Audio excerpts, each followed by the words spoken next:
estavam todos muito interessados, entusiasmados em lhe ouvir, professora Cristina. Esse assunto desperta muito interesse, né? Porque como as crianças não têm os direitos reconhecidos, então os pais eles buscam conhecer os direitos.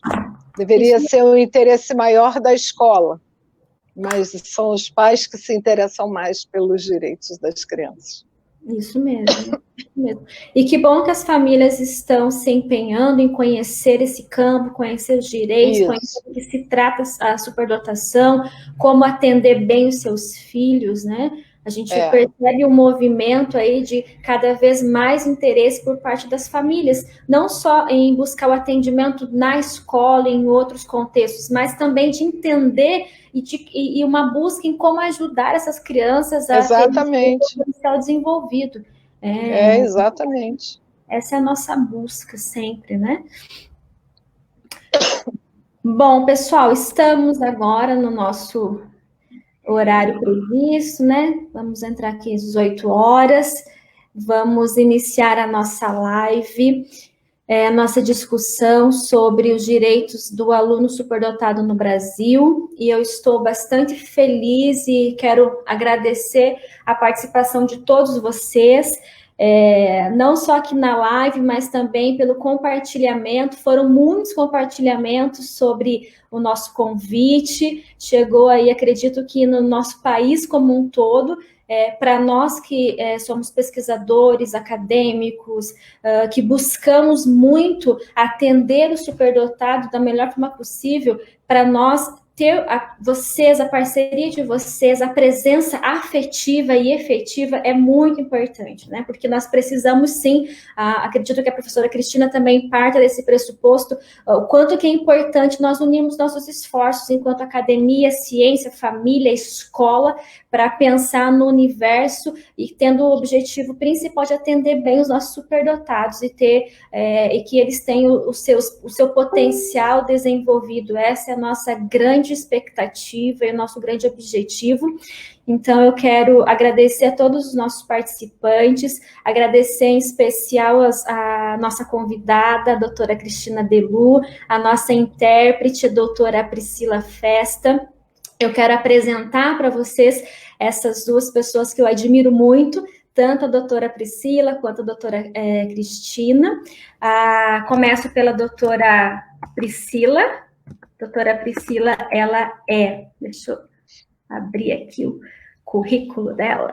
Ela é doutora em Educação pela Universidade Tuiuti do Paraná, mestre em Distúrbios da Comunicação, também pela UTP, especialista em Psicopedagogia Clínica e Institucional. Alberto!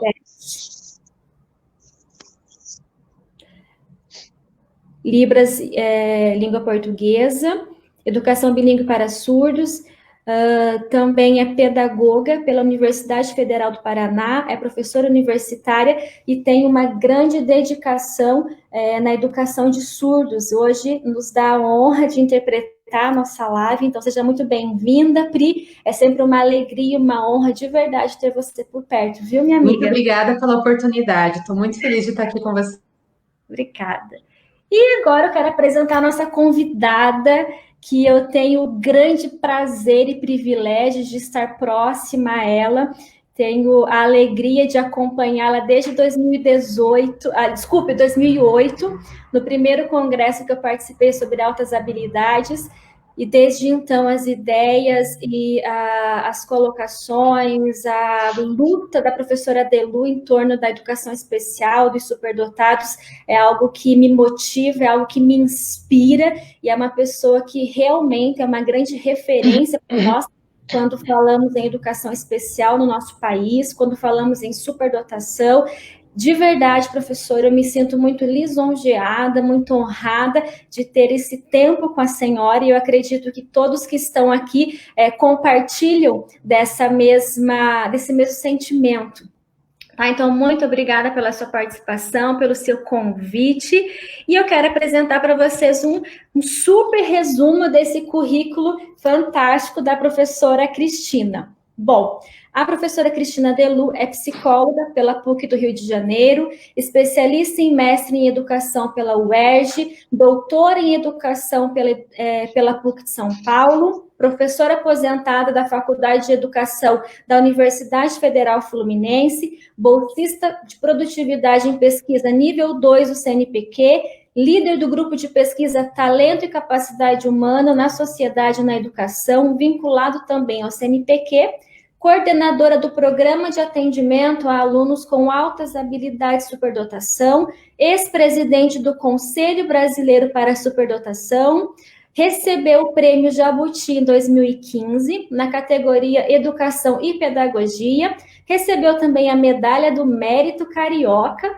por ter sido eleita Personalidade Educacional 2009 pelo Conselho Municipal de Educação da cidade do Rio de Janeiro e atualmente ela é coordenadora geral de Políticas, Regulação, Formação de Profissionais de Educação Especial na Diretoria de Educação Especial da Secretaria de Modalidades Especializadas do Ministério da Educação do nosso país. Portanto, como a gente já sabia e pudemos ver agora no seu breve resumo do currículo, é alguém que realmente é uma grande referência e tem muito a acrescentar. Portanto, eu coloco a palavra para a senhora, fique super à vontade para expor o tema e nós estamos ansiosos para ouvi-la. Muito obrigada, professora. Então, Karina, boa noite para todos que aqui estão. Eu quero agradecer a você o convite que você fez para estar aqui essa noite. Gostaria também de agradecer a Priscila por essa grande contribuição que ela dá, trazendo acessibilidade às pessoas surdas nessa palestra da noite de hoje. E gostaria de dizer que esse tema é um tema muito importante, embora a gente às vezes fique preocupada, né? Ih, só vai falar de lei, mas se a gente não tiver consciência dos direitos que nós temos e os direitos estão na lei, a gente não vai poder muito argumentar na escola, nos espaços pedagógicos, o que é que os alunos superdotados ou com altas habilidades de superdotação poderiam estar recebendo em forma de atendimento educacional especializado, ou mesmo na sala de aula regular, e eles não estão porque nós não sabemos o que eles têm direito, né? A gente vive numa sociedade que faz muitas críticas à meritocracia, faz críticas ao talento exposto, faz críticas ao desenvolvimento precoce, ao estímulo ao desenvolvimento precoce, faz críticas à curiosidade das crianças, à iniciativa que as crianças têm na busca do conhecimento que elas têm preferência. Atualmente, nós estamos fazendo crítica a um programa de televisão de grande audiência, porque colocou um quadro com uma terminologia que para nós não está atualizada, mas ao mesmo tempo, como eu coloquei no meu Face, quem não faz assiste, porque a gente tem os alunos em sala de aula e poderíamos estar compartilhando com eles essa convivência agradável, lúdica, do efeito das habilidades que eles apresentam.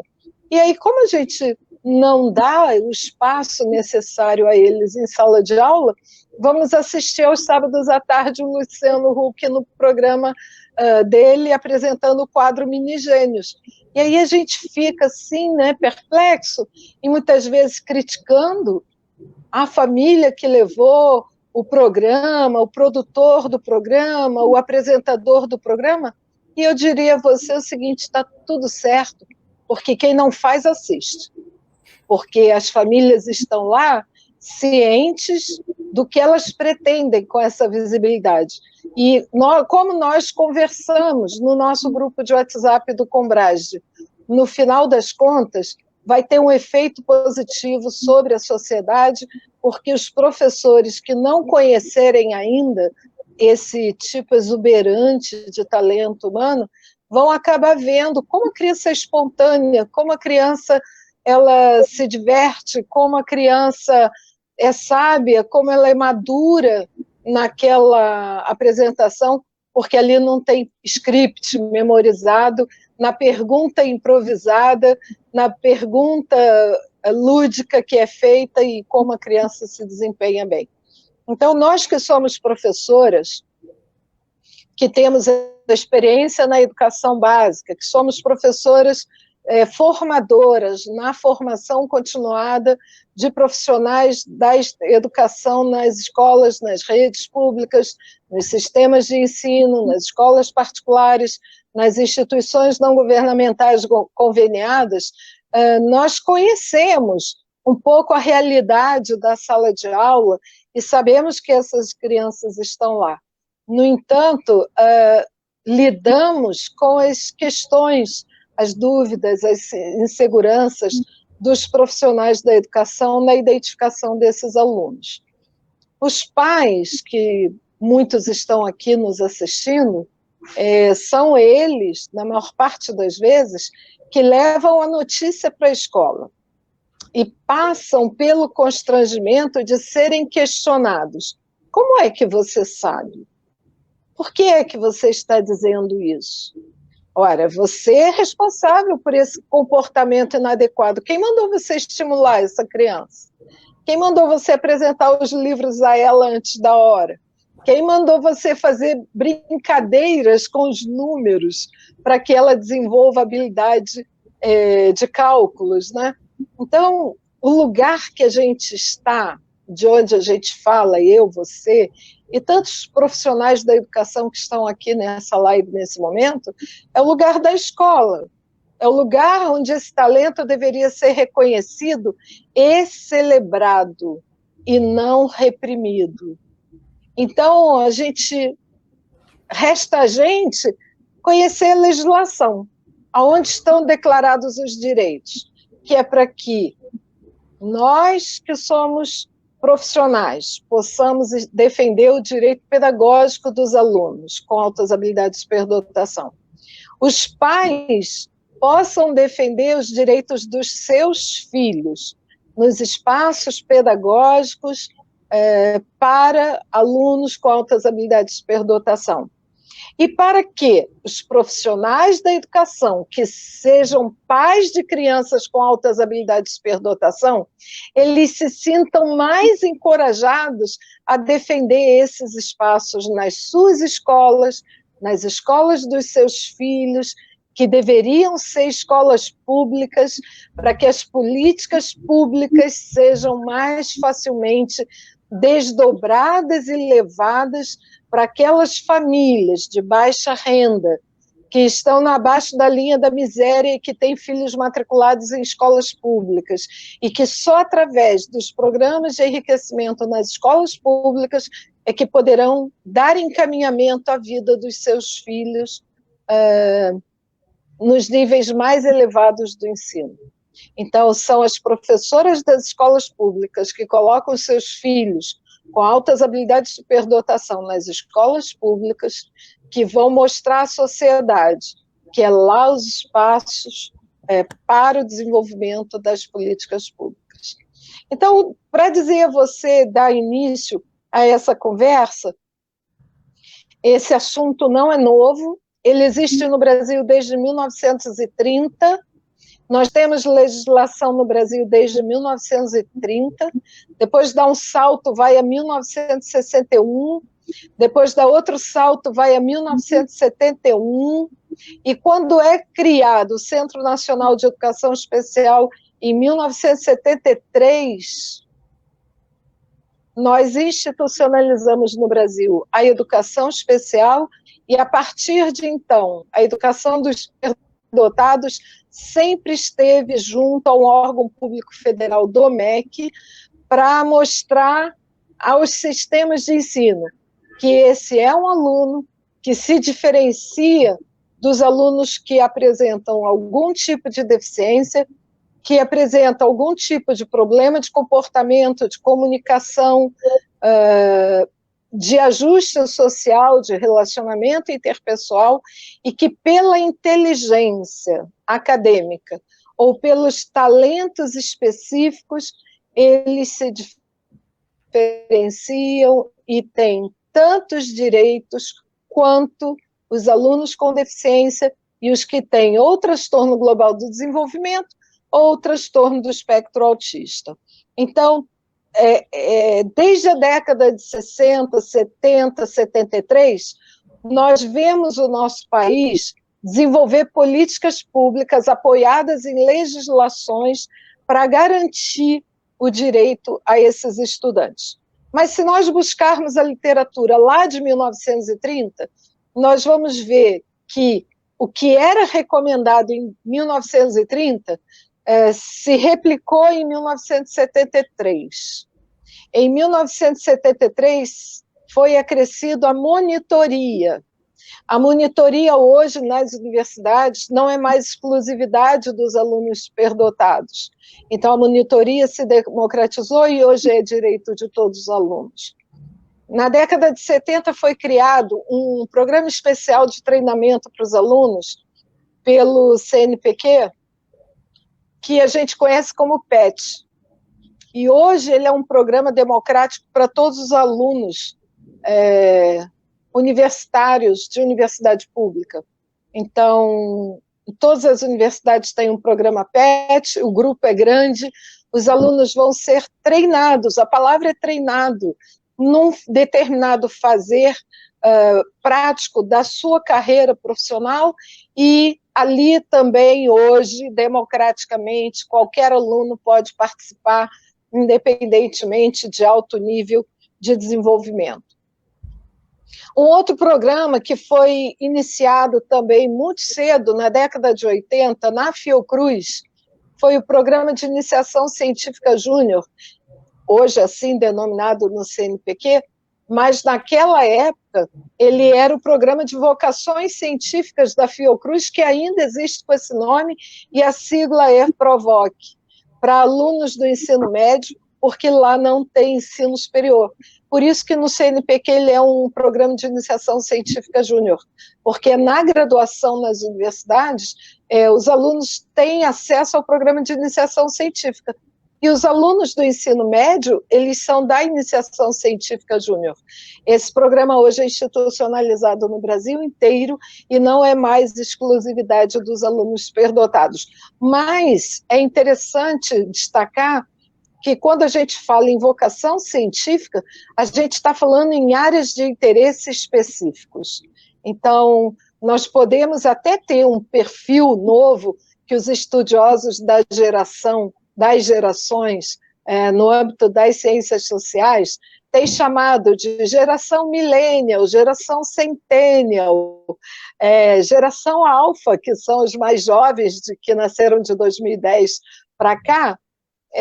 Eles apresentam uma pluralidade multidimensional nos seus interesses. Então, seriam os jovens pesquisadores interdisciplinares, multidisciplinares. Então, é um estudante que faz o curso de medicina, mas ele tem um pé na telecomunicações, ele tem um pé na informática, e ele vai se enriquecendo de áreas de conhecimento afins para que ele possa encontrar ferramentas que atendam às suas especificidades. Isso ficou tão gritante na nossa sociedade que o Maurício, que é meu orientando, que está aqui assistindo a gente, ele está pesquisando STEAM, que são estratégias de ensino interdisciplinares em Science, Technology, Engineering, Arts and Mathematics.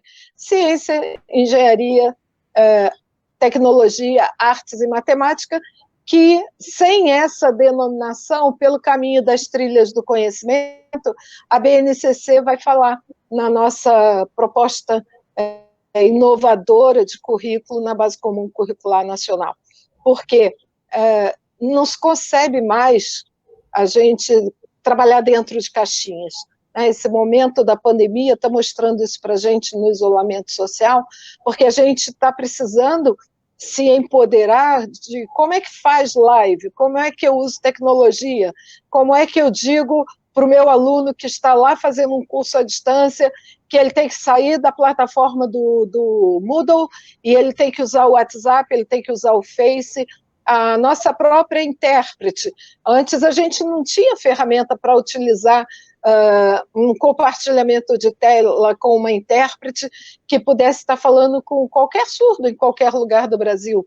E hoje até isso nós temos, porque uma professora acadêmica que trabalha numa universidade federal no Paraná, ela domina o uso de uma live no Face e ela consegue abrir uma janela para colocar uma intérprete de Libras para tornar acessível essa live.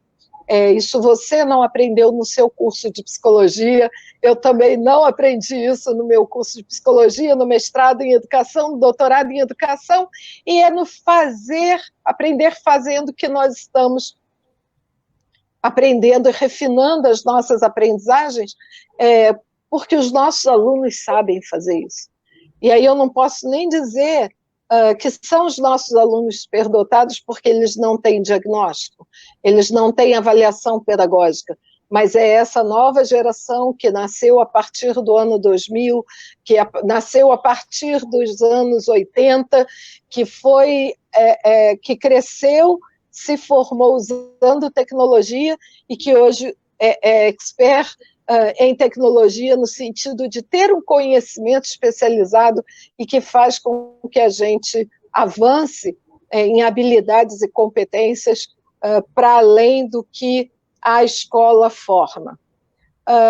Pensando nos direitos dos alunos superdotados e a legislação que nós temos uma lei de diretrizes e bases, que é de 1996, em vigor, que já foi alterada várias vezes e que nos contempla cada vez que ela é alterada no âmbito da educação especial. As mudanças no âmbito da educação especial não são mudanças apenas para os alunos superdotados, elas são mudanças que contemplam todos os alunos que são público da educação especial e que, por ação direta ou ação indireta, eles acabam sendo contemplados.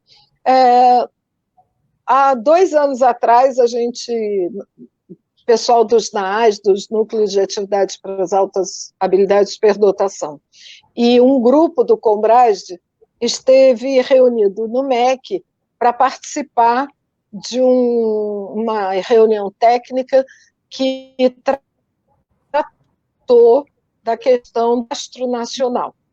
E ninguém sabia de onde veio esse cadastro nacional, ficou todo mundo surpreso com a história do cadastro nacional. E o que eu poderia acrescentar para vocês hoje é o seguinte: esse cadastro surgiu na LDB por uma demanda criada na Lei Brasileira de Inclusão, que é o Estatuto da Pessoa com Deficiência, de 2015, e que tratou apenas da questão da pessoa com deficiência. Posições dessa lei, um cadastro de deficiência vinculado ao Ministério que trata dos direitos das pessoas com deficiência, que hoje é o Ministério da Mulher, Cidadania e as outras letrinhas, que é o Ministério da ministra Damares. Nesse ministério estão as questões ligadas aos direitos da pessoa com deficiência na secretaria da secretária Priscila, que é surda, e lá se trata do BPC, da gratuidade da passagem, do Bolsa Família, de um monte de coisas, direitos que os alunos com deficiência têm na escola. E que nós não temos, porque o nosso Conselho Brasileiro para a Superdotação, criado lá em 2004, 2005 ou 2006, porque tem uma história até que ele seja fundado, ele não é um órgão governamental. Ele é um órgão não governamental, é uma organização da sociedade civil organizada, que reúne pesquisadores, pessoas superdotadas, estudantes, pais, a sociedade civil como um todo. Então, nós, enquanto conselho, não podemos legislar sobre direitos das pessoas com altas habilidades ou superdotação. Quem é que deveria fazer isso? Lá o ministério da ministra Damares. Por que não fez? Porque nós ainda não tivemos uma ação demandada pela sociedade civil, por nós do Combrage, para que isso acontecesse lá, para que eles se reunissem para a organização dos direitos dos alunos com altas habilidades de superdotação. E aí nós tratamos no Brasil com equidade já há alguns anos. A LDB é uma LDB de equidade, é uma LDB de inclusão. Então, não pode criar uma ferramenta para os deficientes e não criar uma ferramenta para os superdotados. Então, foi criada uma ferramenta para os superdotados, um cadastro para os superdotados dentro da LDB, que atravessa o censo escolar do INEP. Ora, se a gente não cadastra aluno superdotado no censo do INEP, porque a gente não identifica aluno superdotado na escola, alguém vai responder a esse cadastro? Alguém tem ideia de quanto custa criar um cadastro nacional para identificação de alunos superdotados no MEC? Isto não é barato.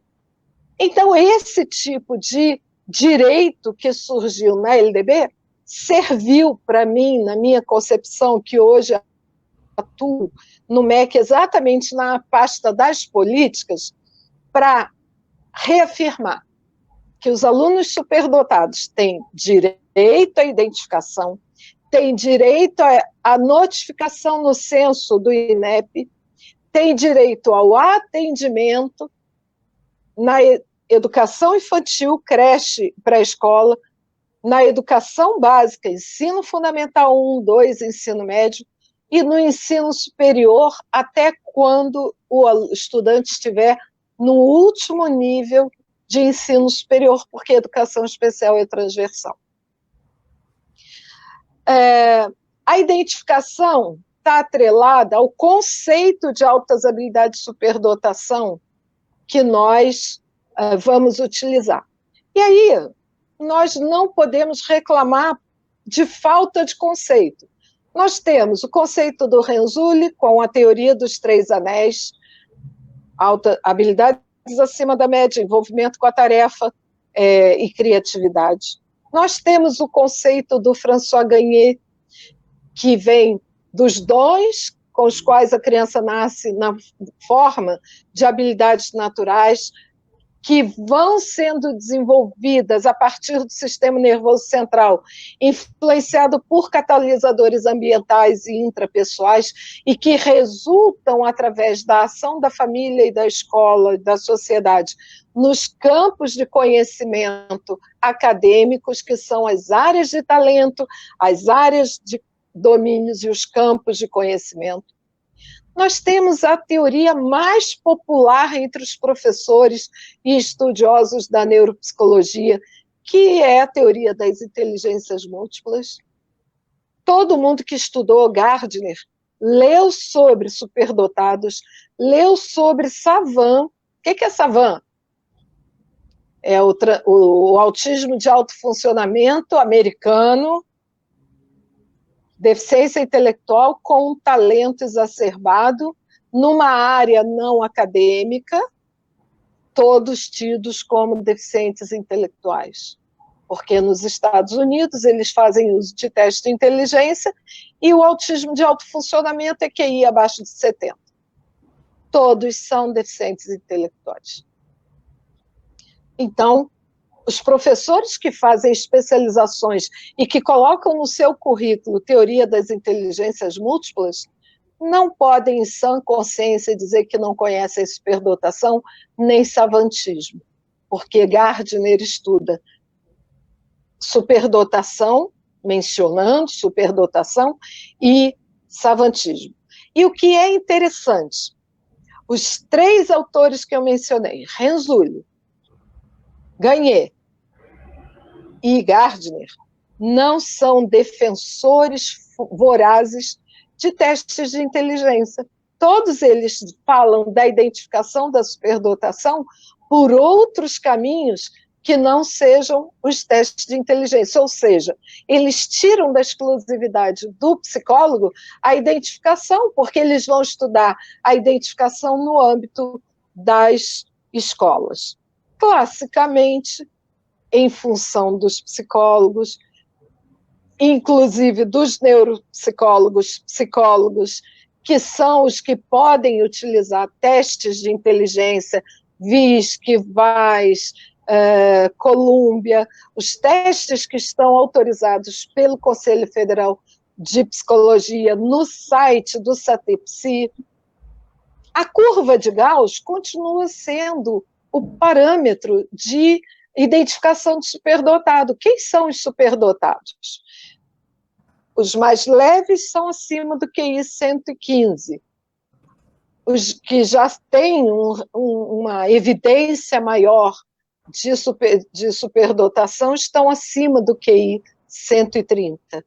Aqueles que têm uma inteligência exuberante, que estão acima do desvio padrão 3, estão acima do QI 145. A escala Raven, digitalizada, a escala geral da escala Raven, que tem correção online, ela mostra para a gente QI acima de 145, QI acima de 148, percentil 99, dependendo da idade da criança. É absolutamente fabulosa essa nova modalidade de correção do teste, mostrando para a gente, na curva de Gauss, como a criança está distante do QI médio 100. E esse é um estudo paramétrico, gente. Ele não está desqualificado no nosso país, porque quem vai a um médico psiquiatra, o médico quer saber qual é o QI. Ele vai pedir para o extenso qual é o QI. E vai ser necessário aplicar um teste de QI para mandar o parecer para aquele médico. E vai ficar muito feio a psicóloga não saber explicar que aquele QI acima de 145 é uma superdotação exuberante. Vai ficar muito feio a psicóloga não saber explicar que aquele QI acima de 130 é um QI importante. E vai ficar muito feio para a psicóloga não saber explicar para o psiquiatra que um QI acima de 115 é superdotação, sim. Porque qualquer um desses valores, fora do Brasil, na Europa, nos Estados Unidos, na Austrália, são considerados indicadores de altas habilidades de superdotação. E apenas a falta de estudos atesta o desconhecimento da psicóloga que não sabe aproveitar, ler e interpretar os resultados do teste que ela própria aplica. Por isso que é importante estudar toda essa parte paramétrica, porque quando a gente tem na sociedade profissionais que solicitam resultados na nossa área de conhecimento, nós precisamos responder com qualidade. O cadastro, ele está na LDB, ele é o artigo 9A, se não me engano. 9A, 94A. E todo mundo que estuda LDB lê esse artigo. Pode desconsiderar, que bobagem, fazer crítica. Nossa, esses caras não desistem disso. Nossa, coisa antiga, ainda estão classificando gente. Né? Nossos colegas socioculturais não gostam de classificar ninguém. Quem defende a inclusão radical não discrimina ninguém, não diferencia ninguém. Olha o fracasso das crianças com deficiência intelectual severas e graves na escola que estão sendo incluídas e não tem tratamento diferenciado. Tratamento no sentido de palavra da língua portuguesa, né? Como eu lido com uma pessoa, não é tratamento médico, né? Vamos ampliar o sentido das palavras na língua portuguesa, porque tratamento é como eu lido com aquela criança, não sou médica, não posso tratar ninguém, não tenho poder de cura para lidar com ninguém na minha relação pedagógica. Então, lá no artigo 9, todo mundo vai ler, todo mundo vai saber que tem lá o direito da identificação. Quando a gente entra no capítulo da educação especial, no 58, a terminologia necessidades especiais, ela caiu em 2013. Então, lá nós já temos o público da educação especial como sendo o aluno com altas habilidades de superdotação ou superdotação. E aqui vale uma observação que antes era barra, depois veio o ou. Barra e ou querem dizer a mesmíssima coisa na nossa língua portuguesa. Tanto faz colocar barra como colocar ou, nós estaremos utilizando o mesmo sentido. Né? E no parágrafo 2º do artigo 58 da LDB, ele diz para a gente que o atendimento educacional será feito em classes, escolas ou serviços especializados, sempre que, em função das condições específicas dos alunos, não for possível sua integração nas classes comuns de ensino regular. Eu tenho uma experiência recente de crianças superdotadas das séries iniciais do ensino fundamental, do 2º segmento do ensino fundamental, que tentaram suicídio mais de uma vez e não conseguiram sucesso no seu empreendimento. E por que isso? Por causa da discrepância do desenvolvimento dessas crianças. Por causa do indicador de precocidade, que era elevadíssimo, por causa do indicador de autodidatismo dessas crianças, que era elevadíssimo.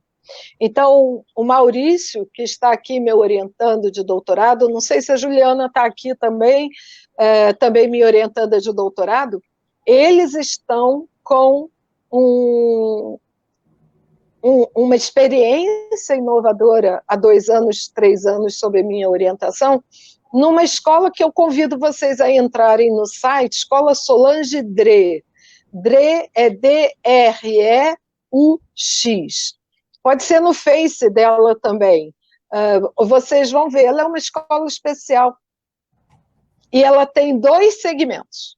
Ela tem o segmento deficiência intelectual, transtornos mentais, e tem o segmento das altas habilidades de superdotação. E nós estamos fazendo um experimento pedagógico baseado na BNCC, baseado em hands-on, fazer com as próprias mãos, aplicando STEAM. O projeto de doutorado do Maurício é aplicado nessa escola, um dos ambientes de aplicação é nessa escola, todos sabem disso. E a gente está vendo as crianças felizes. E os depoimentos dos pais é de que essas crianças estão felizes, porque conseguem se relacionar com o professor, conseguem se relacionar com colegas, conseguem se relacionar com a prática pedagógica de uma maneira mais saudável. Não quer dizer que todos estejam felizes, porque nem todos aceitam a escola. E a gente precisa ainda descobrir qual é o ambiente mais adequado para eles. Então, no parágrafo 2º da LDB, não há impedimento para que o aluno superdotado esteja num ambiente que seja específico para ele, porque em função das suas condições ele não conseguiu se adequar naquele espaço que era para todos. E para não dizer que eu não falei de flores, ou seja, que eu não disse que há um conceito que envolve a palavra genialidade, o Vygotsky escreveu sobre isso. O conceito de genialidade no Vygotsky. Porque se ele é um teórico que combate o dom, que combate as teorias inatistas, ele não vai falar em superdotação. E a expressão altas habilidades, ela nasceu da década de 90 para cá. Então, ele não conheceu a expressão altas habilidades. O termo que ele conhecia era genialidade. E ele escreve o verbete genialidade para a enciclopédia médica soviética em 1929. E eu tenho aquele artigo sobre o conceito de genialidade em Vygotsky, que saiu publicado num volume especial da revista da PUC-Camp em 2001. E aí quem quiser pode procurar, ou então também na revista Educação Pública, do CCERJ, FAPERJ, do Rio de Janeiro, que também tem o pensamento de Vygotsky sobre genialidade. E ele vai dizer que genialidade é um grau superior de talento, que manifesta-se em elevada criatividade, tendo extraordinário significado histórico para a vida e sociedade. Daí a gente vê como é inadequado o nome do programa do Luciano Huck, Mini Gênios, porque o que aquelas crianças fizeram que retrate algo que tem um extraordinário significado histórico para a sociedade? Não fizeram nada. Ler e escrever é obrigação de todo mundo que tem um bom aparelho neurológico. Todos nós deveríamos ser capazes de ler com qualidade. Todos nós, professores alfabetizadores, deveríamos ter consciência do nosso papel social na sala de aula para alfabetizar todos aqueles que conseguem ser alfabetizados, e deveríamos buscar formas de leitura para aqueles que não conseguem se alfabetizar, para que a gente tivesse resultados bem melhores de escolaridade no PISA, no IDEB, no nosso país, porque os resultados são ruins, porque os nossos alunos não sabem ler e escrever. E os nossos alunos precoces, ou com autismo, ou aqueles que não têm autismo, que aprenderam a ler sozinhos, precocemente, antes dos 6 anos de idade, não deveriam ser nem penalizados, nem censurados, porque aprenderam a ler antes do tempo. Karina, você me avisa aí do tempo, tá? Nós temos 2 conceitos legais em vigor na legislação que está relacionada à LDB. Então, um dos conceitos fala sobre altas habilidades, superdotação, separado por barra, como grande facilidade de aprendizagem que os leve a dominar rapidamente conceitos, procedimentos e atitudes, que são o saber saber, o saber fazer e o saber ser da Unesco lá no final do século XX. Esse conceito está na resolução número 2 de 2001, é o artigo 5º dessa resolução do Conselho Nacional de Educação, Câmara de Educação Básica. O outro conceito que está em vigor é o de alunos com altas habilidades / superdotação, aqueles que apresentam potencial elevado e grande envolvimento com as áreas de conhecimento humano isoladas ou combinadas, intelectual, liderança, psicomotora, artes e criatividade. Está na resolução número 4 de 2009, também vinculada à LDB. Então, um conceito diz: a criança aprende com facilidade conceitos que ela domina no fazer, no saber e no ser. Então, são aquelas crianças que têm moral elevado antes do tempo, né? 3 anos fazendo julgamento sobre nossas atitudes, frente às nossas incongruências entre as nossas teorias e práticas. Falamos uma coisa, fazemos outra, e a criança diz isso para a gente. Ao mesmo tempo, o outro conceito é o conceito das categorias. A gente junta o conceito do Renzulli com o conceito, as estruturas do Gardner.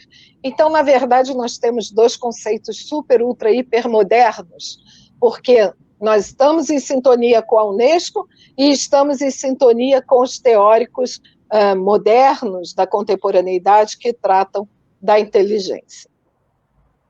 Nós também temos formas qualitativas de identificação de aluno superdotado na escola, quando utilizamos qualquer um dos 3 instrumentos mais conhecidos no Brasil.